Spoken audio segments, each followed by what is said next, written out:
Today's our topic is syntax. It is a very important part in the part of speech and English grammar. Without it, we cannot understand about the parts of speech.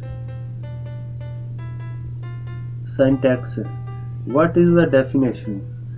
Syntax refers to the ways in which we order specific words to create logical, meaningful sentences.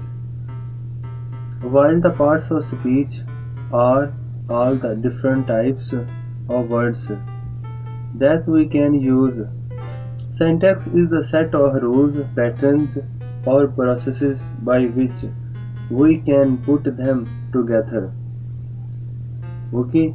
Because English is such a flexible language, it can be difficult to understand all the specific nuances that govern these rules and patterns. However, we have some basic building blocks that help us identify the hierarchy of how the language is structured. Okay, the language is structured with the specific rules. Now we will briefly look at the parts that make up this hierarchy of structure. Go to the individual section to learn about more about each. Now we will discuss first of all about subjects and predicates. Okay, you can see above the hierarchy of grammatical structure. Okay, first are subjects and predicates. In a sentence, there are two parts: subjects first and predicates. The basis of all syntax really begins with the subject and the predicate, both of which are required to form a complete and logical statement. The subject is the person or thing that performs or controls an action in a sentence, while the predicate describes that action. Okay? Subject is main doer and predicate is the prediction about the event. Put in the simplest terms, the subject is at least a noun or a pronoun representing a noun, while the predicate is at least a verb. However, the subject can also include any words that add meaning to the noun or pronoun, such as determiners or other modifiers, adjectives, adverbs, or phrases acting like them.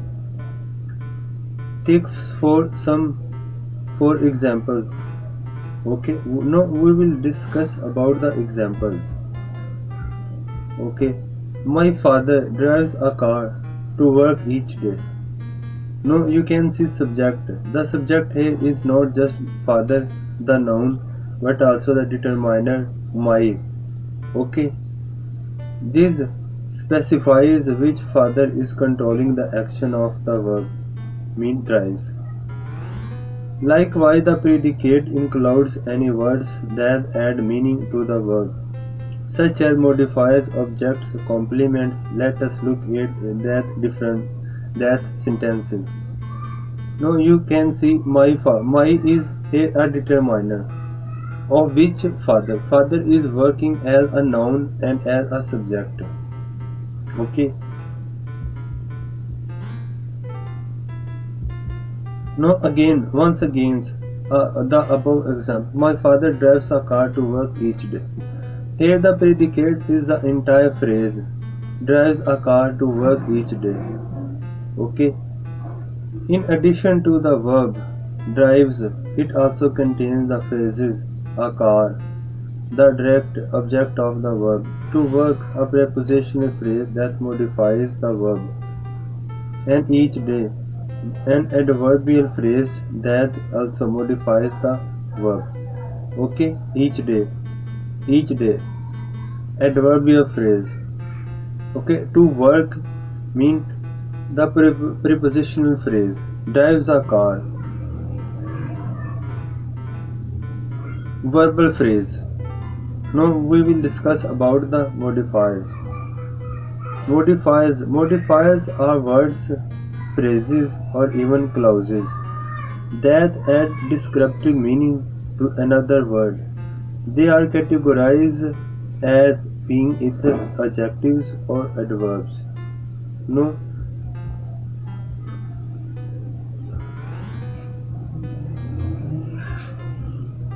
modifiers can appear anywhere in a sentence and they can be a part of either the subject or the predicate. Okay, they may be part of a predicate and subject. O modifiers, and modifiers are clauses, phrases, and words.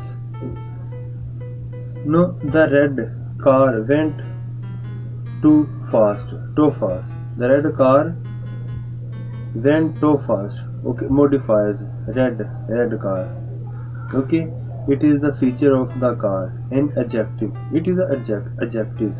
Either you can see it can be an adjective. Okay, modifiers. In this sentence, we have three modifiers. The adjective red is modifying the noun car and is part of the subject. The adverb to is an intensifier modifying the adverb fast. Together, they modify the verb went as an adverbial phrase.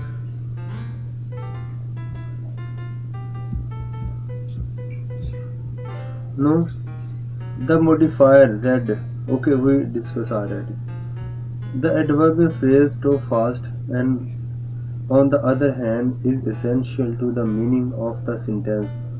Without the phrase, it would read the red car went. This is still a complete sentence, but the intended meaning is completely changed. Modifiers that are necessary to the meaning of the sentence are known as complements, and they are always part of the predicate. Okay, now we will this phrase. What is the role of phrase? Phrases are groups of two or more words that do not contain both a subject and a predicate. They are formed when a determiner, modifier, or complement is used to describe or complete the meaning of another word. Okay. It also common for a phrase to be made up of smaller phrases. For example, the bright red car is mine. Okay. Here is phrase the phrase is the bright red car. Bright red car, it is a phrase and it is a noun phrase. The subject, the bright red car, is all a single phrase. It is considered a noun phrase with the noun car at its root, sometimes referred to as the head. Okay, head noun. The phrase is also made up of the determiner, the and the adjective phrase bright and red. These two words are adjectives. The adjective red plus its own modifier, the adverb bright. Bright is the adverb. Likewise, the predicate of the sentence is mine. A verb phrase made up of the verb is and the possessive pronoun mine. Because phrase can be part of both the subject and the predicate, they are often a constituent or parts of clause. Clause. What is clause? All of the information contained in the subject and the predicate function together to form a clause. As such, all clauses are by definition a group of two or more words containing both a subject and a predicate. Depending on its structure, a clause can be either dependent or independent. Okay, clause always have two parts, subject and predicate. Okay, and It has two. The kinds of clauses are two: dependent and independent. A dependent clause, also called a subordinate clause, is unable to stand on its own. It is marked by certain kind words, commonly called dependent words, that connect it to an independent clause, which it relies on to have a complete logical meaning. Independent clauses, on the other hand, are able to function as a sentences on their own. They do not depend on the information from other clauses to be considered complete. Okay? Mean dependent clause, it knows not a complete sentence or give complete sense of action. Okay, but independent clause gives a complete sense of any action. Take these two examples. When they were younger, it is not a complete sense. Mark and Betty often travel together, but it is a complete sentence. Both examples have a subject. They in the first example, Mark and Betty, a compound subject. In the second, and a predicate were younger and often travel together. However, the first example is a dependent clause because of the word when. This subordinating conjunction tells the reader that more information is required for a complete thought. The second example, on the other hand, is an independent clause. It has everything in it that the reader needs to know. We must always have at least one independent clause when we are forming a sentence. Sentences. What are the sentences?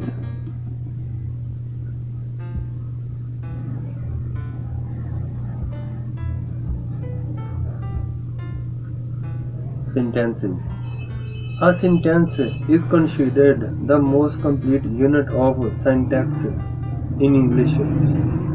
It is always made up of at least one independent clause, and because of this, it always contains a subject and a predicate.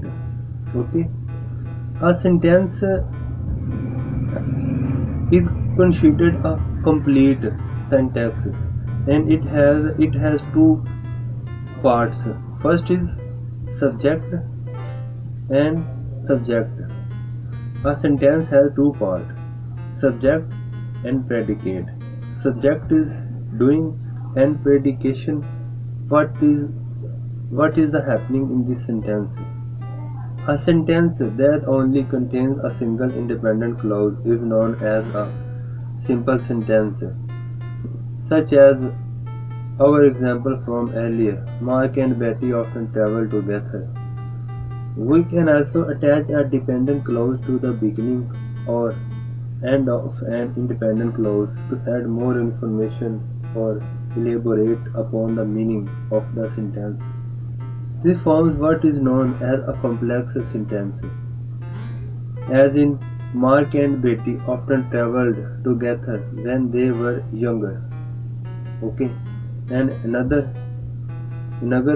example of it: when they were younger, Mark and Betty often traveled together. It is also common to join two or more independent clauses together, either by using a coordinating conjunction or a comma, a conjunctive adverb, a comma, usually a semicolon or just a semicolon.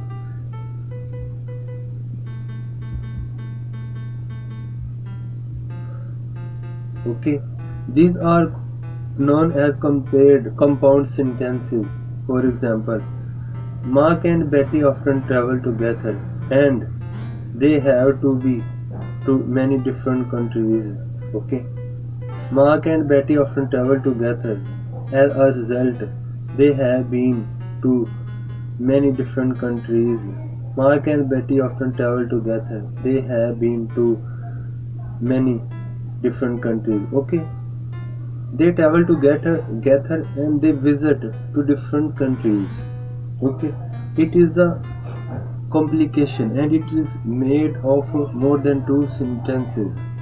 If we link a complex sentence to a simple sentence or any another complex sentence, we form what is called a compound complex sentence. No, see, Mark and Betty often traveled together when they were younger. Okay, and they